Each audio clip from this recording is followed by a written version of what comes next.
તો ગુજરાતના મુખ્યમંત્રી આનંદીબેન પાટલની ગુમડા મસ્જિદ પ્રાથમિક કન્યા શાળામાં આયોજિત શાળા પ્રવેશોત્સવમાં હાજર રહ્યા હતા। કાર્યક્રમને સંબોધિત કરતા મુખ્યમંત્રી આનંદીબેન પટેલે કોંગ્રેસ પર પ્રહાર કર્યા।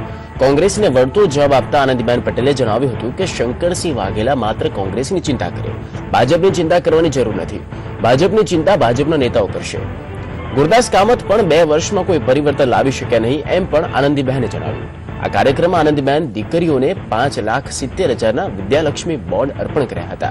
તો ધોરણ 1 થી 8ના 28,000થી વધુ વિદ્યાર્થીઓને વિનામૂલ્યે પુસ્તક વિતરણ કર્યું હતું।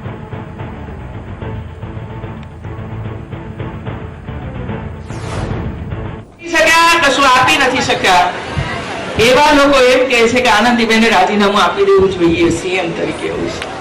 શંકરસિંહભાઈ મારા नेता अपनी पार्टी में था અને એટલા માટે હું અપમાન કોઈનું કરવા નથી માંગતી, પણ એટલું જ કહીશ, એ ગુજરાતમાં બિચારા વારે વારે આવતા હતા અને આવીને કોંગ્રેસના કાર્યકર્તાઓને આમ પુશ કરતા હતા, દોડો દોડો દોડો।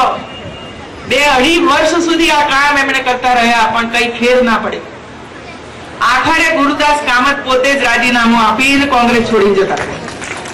અને એટલા માટે શંકરસિંહભાઈને મારે આટલું જ કહેવાનું છે કે આપના કાર્યકર્તાઓની આપની ચિંતા કરો, ભારતીય જનતા પાર્ટીની ચિંતા કરવાની જરૂર નથી।